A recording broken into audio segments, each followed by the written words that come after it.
The most disturbing cave videos. Not 1, 2, 3, but 4, 5. Here we go. On May 6, 2019, YouTuber Connor Kelly posted a video of him exploring an abandoned McCoy gold mine in the Nevada desert.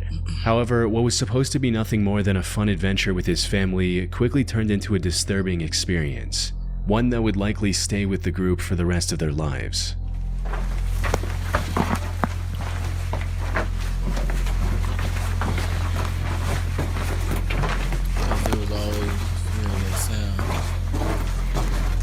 What sound? The exploration of this mine started off quite normal, with the group staying silent to avoid causing an accidental cave-in, as seen by the text they put on screen. However, after about a minute and a half of treading deeper into the mine, Connor noticed something strangely reflective on the path ahead.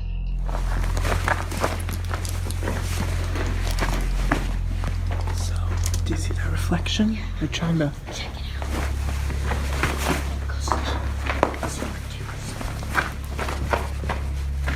What? Oh, Jesus, what is those? Oh, okay. Is that like a fossil? Dead animal? Or human? okay. Wait, don't move, Wyatt. What they found reflecting back at them was a shoe, amongst many more, in a massive pile with random bones scattered throughout. Whoa! Bone right there. Actually, there's quite a few bones in this. What made this pile even more odd was the sheer variety of shoes on display. Many of them were clearly very modern, while some were models that were released over 30 years ago. How could such a random assortment of shoes end up in an abandoned gold mine in the middle of nowhere? Things took an even darker turn when the group ventured further into the cave and found a bunch of bones, including a relatively intact spine. So this is intact spine. It is. So we can't trust this. You don't step Whoa! By this point, the group was growing increasingly unsettled by these disturbing discoveries, prompting them to leave the cave as quickly as possible. And that's where the original video ends, without any explanation or resolution. Original? Connor didn't provide any more information in the video's description or in the comments. He posted 4 more videos after this, but none of these videos included any updates on the disturbing encounter either. So, what's going on here? One of the first things that comes to mind is that this mine was the collection spot for a serial killer. This would explain both the shoes and the bones. A top comment on the video also backs this theory, stating, "If you ever listen to the Missing 411 videos, you know shoes are a major component of missing or abducted people. This sent chills down my spine." Which is true. A statistical analysis of the Missing 411 data shows that over 15% of the cases involve absent shoes. However, this theory isn't entirely likely. For starters, I couldn't find any news reports regarding this mysterious pile of shoes, which is odd since judging from the number of shoes, this supposed killer would have had hundreds of victims. If this pile had such a violent history, it probably wouldn't go unnoticed by the media. More importantly, many people on the internet agree that the bones in the video are not human. The group in the video reaches the same conclusion when looking at the bones for the first time. No, it looks like a cow or a horse. Way too big for a human. Put simply, the odds of this being a serial killer trophy cave are very low. But given the animal bones scattered throughout the area, it's possible it was the feeding spot of a predator like a mountain lion. Though, while that might explain the bones, it offers no clues about the pile of shoes. One theory I haven't seen anyone else bring up is that the shoes might have ended up there because But is a mountain lion eating humans? I don't think so, right? the flooding. You see, the McCoy mine where the video was filmed is located in Lander County. And from what I can find, that area is quite prone to flooding. So it's entirely possible that someone dumped their sneaker collection in the middle of nowhere to get rid of it, only for it to be carried in the abandoned mine with rainwater. A mountain lion could have moved in later, which would explain the bones. The only proof I have of this theory is that the ground in the deepest part of the mine is extremely wet and has water flow marks leading into it. I guess. Other than that, it's pure speculation. That said, another potential explanation for both the bones and the shoes is that Connor placed them there himself in hopes of creating a viral video. People on the internet have pointed out that the bones in the video are a bit too clean for something left in a muddy cave by a predator. Some have also claimed that a few of the bones look like they're inorganic fabrications. Another inconsistency in Connor's video is that he and his group keep claiming that all the shoes in the pile are kid-sized. There's no adult shoes in there. No adult shoes. He even mentioned that in the video's title, which reads, "Kids' Shoes and Bones Found in Abandoned Mine." Now, while that makes an already creepy situation even more disturbing, it's simply not true. There are plenty of adult-sized shoes visible in this pile. Unfortunately, I doubt we'll ever know what happened here for sure. It's been 6 years since the video was uploaded, and as I mentioned earlier, Connor has vanished completely from the internet ever since. Action Adventure Twins is a YouTube channel run by brothers James and Edward. The duo has been exploring dangerous and crammed caves since early 2020. Yet, despite their combined experience, one of them almost lost his life back in 2022. In January of that year, the two decided to explore the popular Petty John's Cave in Georgia. They had already explored parts of this maze-like cave multiple times before, and had even found an underground waterfall during one of their expeditions. Put simply, they were pretty confident in their ability to navigate through this cave. But unlike their previous ventures, this time they were going to tackle one of the hardest sections, the aptly named Nervous Breakdown, referring to how cavers feel when going through it. Things started off just as expected, with the pair going through the narrow and claustrophobic. First of all, that's too close. My claustrophobia start kicking in, boy. Hell no. Entrance to reach the first open area of the Petty John's Cave. And them rocks look slippery as hell. You slip, bust your ass, and it's over with. Ain't nobody coming to get you.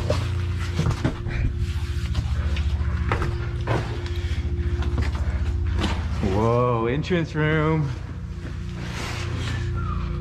However, it didn't take long for the cave to begin closing back again, forcing the two to squeeze through tiny passageways. But that was only the beginning. After about 25 minutes of crawling through increasingly tighter spaces, they reached the first big obstacle, a muddy room with a narrow and steep hole in the middle. They had to carefully walk around this hole to progress. A single slip meant falling into the narrow hole and possibly getting injured.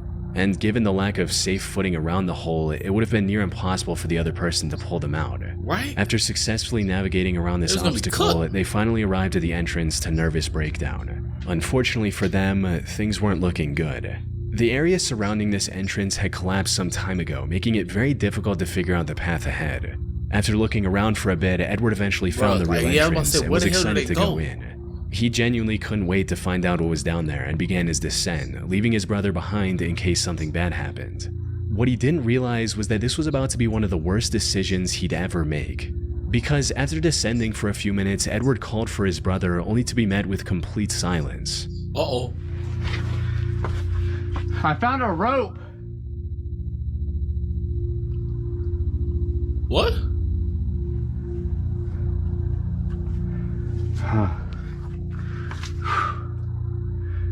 What? I don't hear James anymore. Uh-oh. In other words, Edward was now lost in an unknown section of the cave without any means of contacting his brother. At first, he tried to stay calm and continued his descent, hoping to find James before long. However, after staying separated for over 30 minutes, the realization set in. He knew panic was the fastest way to make a bad situation worse, but at this point, he couldn't help but feel a growing sense of unease. Bro, I'd have been freaking out in there. Ain't no motherfucking way. That's crazy. James! It's been like 30 minutes since I last saw him. I don't even know where I'm at. I tried to go back to the last place I saw him, and everything just looks the same. It's just a jumbo maze. We should have never split up. After calling out to James many times with no luck, he decided to retrace his steps and find the way back. Unfortunately, he had underestimated the difficulty of the maze he was about to enter. Every direction looked the same. The narrow passages and jagged walls made it impossible to tell where he had come from. Crazy. To top it all off, his situation was getting worse with each step he took. If he went the wrong way, he could easily wedge himself into a passage too tight to escape, or worse, plunge into a hidden drop-off. This is the true horror of caving. Even if he didn't injure himself, he could have just as easily wandered around aimlessly until his body gave way into exhaustion, leaving him lifeless in a cold, rocky crevice. Batteries down there? The footage of him excitedly dropping into the nervous breakdown entrance would have ended with the camera recording his descent into confusion, fear, and eventually silence. Fortunately, that wasn't the end of his story. After going in loops for a while, Edward spotted a single piece of tape he saw on his way down. Okay. Oh. The tape. Yeah. Okay, this tape looks familiar. Oh, yeah. This has got to be the way. Yeah, he gonna find him. I'm getting close. He got the camera. The cameraman never dies. James! Still nothing. This unexpected clue turned out to be exactly what he needed. It helped him regain his bearings and finally head in the right direction. Finally, he heard the best sound he could have heard in that moment. Brother. James! Yeah. You're over here? Oh, dude. This place is a maze, man. Oh, hey, I see your light. Dude, I thought we were never gonna see each other. Dude, I know. Oh. The two stayed together for the rest of the expedition and made it out alive without any major injuries. They're still exploring caves on YouTube, but now with a lot more caution. That one wasn't so bad. In January of 2014, a group of cave explorers decided to conquer the Lost Johns Cave in Lancashire, England. It's a vast cave network that spans a length of nearly 3 miles, or 4.8 kilometers. The known deepest section of this cave also goes down a staggering 690 feet, or 211 meters. Most members of this group had been spelunking for years, and like most other cave explorers, were quite confident in their skills. They had also done their research and mapped out their route in advance. But the truth about caving is, when things go wrong, no amount of planning can save you. Even the most experienced and well-prepared explorers can find themselves in terrifying situations. Which is exactly what happened to one of the members of this group, named Bob Johnson. The expedition was going quite smoothly in the beginning, with the group using the equipment they brought with them to continue safely. That is, until they reached a section of the cave called the Tube. It was an unusually narrow section that required the cavers to crawl on their stomach. And to make matters worse, it was also partially submerged in water, making it difficult to both see and breathe. Despite these harsh conditions, the group decided to move ahead. The slimmest member of the group went first and successfully made it to the other side without much trouble. The next person, however, wasn't as fortunate. This was Bob Johnson, the man we mentioned earlier. His crawl through the tube wasn't off to a good start, as he was already having issues with the comparatively wider sections of the passage. You should have just turned back around. Y'all got this one.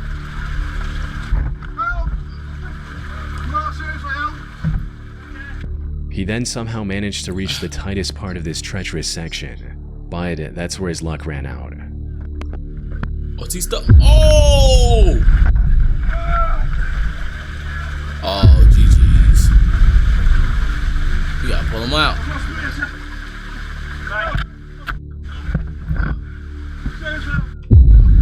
He was completely stuck from the waist down, and any attempt to free himself only made the situation worse.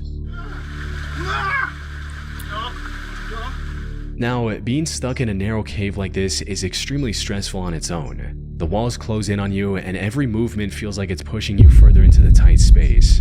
Panic sets in as you realize just how little room you have to maneuver, and with each failed attempt to free yourself, the fear intensifies.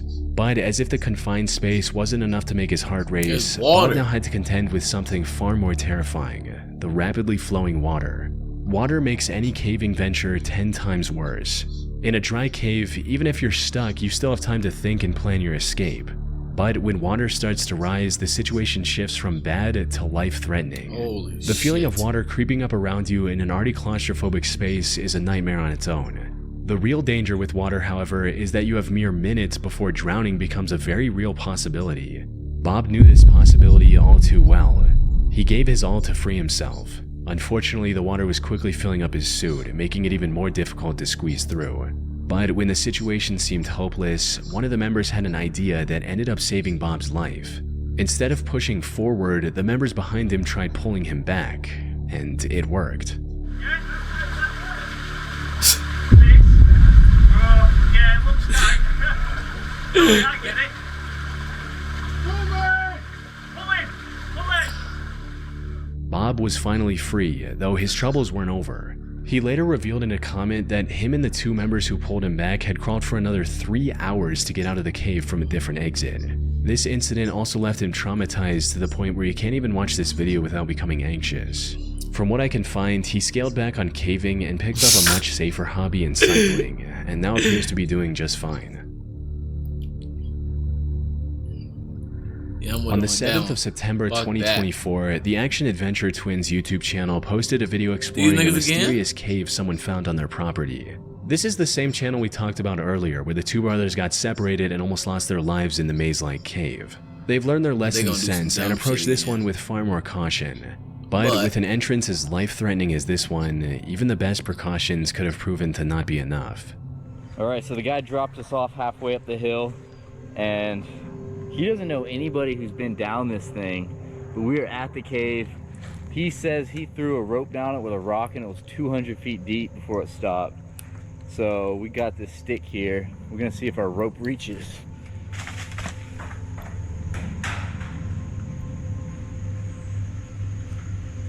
It's still, oh, you were right, it kept going. This alone is enough to terrify most people, with one person stating, "This channel has given me a new fear about walking in the woods. The fact that you could just slip and fall down a hole like that is insane. Now anytime I go anywhere, I wonder how many massive voids are right below my feet that I could fall into at any moment." But that didn't deter Edward and James. They quickly secured their rope to a nearby tree and began descending into the steep cave. What they found inside was nothing short of breathtaking. That tiny opening gave way to a vast chasm. Oh my goodness. Yeah. This is a big one, man. Oh However, before they could fully take in the beauty of the cavern, things took a dark turn. Just seconds into the cave, the two discovered what looked like human remains scattered throughout. That's comforting. Human bones, huh? Look how big they are. Dude, look behind you. There's like a little shrine of them. There's like, oh, that's a cranium. Dude, is that a human? Nah, I don't know. It's awfully round. Don't touch it. Yeah, that looks human, man. That doesn't necessarily make, I don't know. I'm not a bone expert. From there, they continued exploring the cave as it kept getting bigger the further they went into it. They also discovered old caving equipment like ropes and harnesses already secured to the walls, a detail that only deepened the mystery surrounding the bones they had found earlier. If they did belong to a person, as the two suspected, it was possible they belonged to a previous explorer. This explorer likely had an accident and died in the cave without ever making it out. On their way in, they did find scattered bones right below the entrance. These were likely the remains of people who accidentally fell into the otherwise unassuming hole. However, the bones they found further inside were too far from the entrance to have belonged to someone who simply fell in. It's also possible that these remains belonged to the victim of a deranged killer, someone who either had ended a person's life within the cave or maybe threw the person into the hole and later dragged their body further into the cave. Some people, however, weren't convinced and accused the brothers of faking the whole thing, especially since the way Edward and James handled some of these remains felt a bit too casual. That said, while YouTubers faking these finds to get a viral video isn't uncommon, this one turned out to be true. The video received several comments from experts confirming that these remains were indeed real and human, with one such person writing, "My girlfriend and I are watching from Canada. We're both paramedics, definitely a human femur and a human cranium." But this raised an even bigger question. When did the owner of these bones pass away? If they disappeared into the cave in the last few decades, this discovery could end up cracking an unsolved case. I ended up contacting the Action Adventure Twins to see what they had to say or if they had made any police reports afterwards. We ended up contacting the authorities about the bones. They were determined to be human and were apparently a Native American that either slipped and fell into the pit cave or was thrown in there after death and are 2,000 years old. While this did rule out the possibility that these bones belonged to someone more recent, the despair of whoever ended up in that cave alone 2,000 years ago is just as impossible to ignore. They likely fell into the cave, somehow survived the fall, and ended up starving to death while looking for a way out. Wow. On October 28, 2004, 50-year-old Australian airline pilot and scuba diver David John Shaw broke the world record for the deepest successful dive in history. He achieved this by reaching a depth of 270 meters in Bushman's Hole, one of the deepest freshwater caves in the world. The sole purpose of this dive was to break the record. However, when he reached the bottom, he found something that stopped him in his tracks.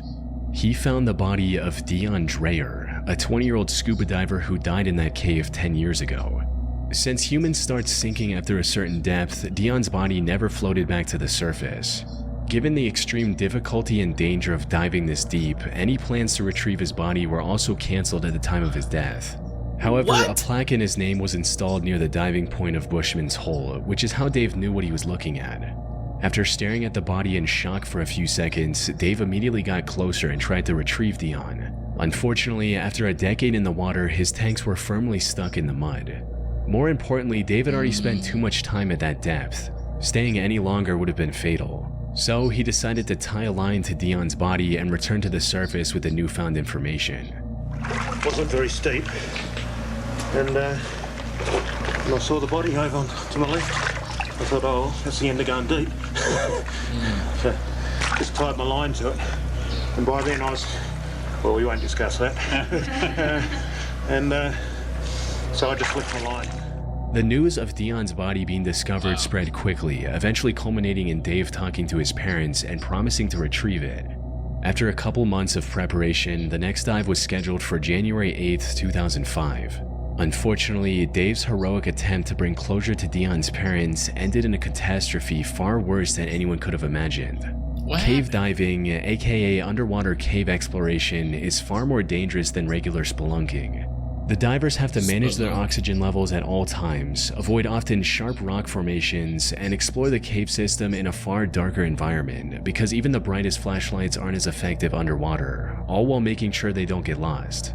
Add in the immense pressure of 270 meters of water above, it becomes an almost insurmountable challenge, one that only a handful of people on the planet are capable of overcoming. So everything needed to be perfect for Dave's operation to succeed. He worked with police divers, the defense force, and medics to ensure everything went smoothly, and they planned the dive second by second. According to the plan, Dave would use the line he tied earlier to reach Dion's body. After cutting it loose and putting it in a special body bag, he would begin his descent. This descent would have taken around 12 hours to avoid decompression sickness. So instead of holding on to Dion's body the entire time, Dave would pass it along to his longtime friend Don Shirley at 220 meters. Don would then hand it over to support divers located at various depths and keep checking on Dave for any issues. Sadly, this is not how it went. An hour and a half after the dive began, the service crew received an ominous message from the support divers, claiming that they hadn't seen any activity from Dave or Don. Shortly after, another message reached the surface. This one was from Don, stating that he's seeing Dave in the distance, and he's not moving. Don's okay. Don's okay. Dave's looking okay. While this message was making its way to the surface, Don tried to reach Dave himself. He exceeded his target depth, which resulted in his rebreather controller imploding. This also led to him suffering from oxygen poisoning and vomiting while 220 meters under the water. Fortunately, he managed to keep hold of the line and was eventually pulled out of the water still breathing. Dave, however, didn't make it. But when rescue teams pulled out his body, they made a shocking discovery. Dion's body was attached to the recovery line as well. Following the recovery, investigators looked at the footage captured by the waterproof camera mounted on Dave's head. This is what they saw. Though I should mention, I couldn't find the raw footage from that camera. The only clip of it online is narrated by Don himself, Dave's best friend who we just talked about who almost died trying to save his life. The footage shows Dave moving alongside the line to find Dion's body, and then trying to put it in the bag. Unfortunately, this is where the plan started falling apart. Dion's body was unexpectedly loose from the mud and was moving around uncontrollably. Dave tried to complete his mission despite this, only to end up getting tangled in the line. this line is just getting everywhere because this body is floating. It's not stuck. Everything's moving. Right, light gets caught on the line there. Move it out of the way. Still got a nice bright light. All this effort caused him to neglect his gauges, resulting in Dave feeling the effects of nitrogen narcosis, which include poor judgment, trouble concentrating, and reduced muscle and nerve function. Put simply, he lost everything he needed to survive at that depth. He tried to cut the tangled line, but the lack of coordination made it near impossible. As he was struggling to stay conscious, the last thing he saw was the terrifying view of Dion's lifeless face mask staring back at him. Shortly after this, Dave passed away. The only silver lining was that the tangled line kept Dion's body close to Dave, allowing him to successfully complete his mission by recovering the body, only at the cost of his own life. Damn, bro. Well, if you made it this far into the video, go ahead and drop 7 into the comments so I know that you still rocking with the boy. Don't forget to like, comment, and subscribe to help the channel grow. And that's been another video.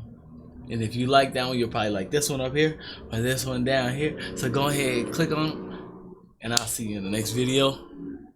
Sandwiches. We gon' leave here what we came with. Nintendo 64, we ain't switching on the same shit. Packs on the track, sound like I'm speaking Spanglish. Set my jeans, and I promise ain't no Wranglers. 19 on me like I Georgia swap with Debo.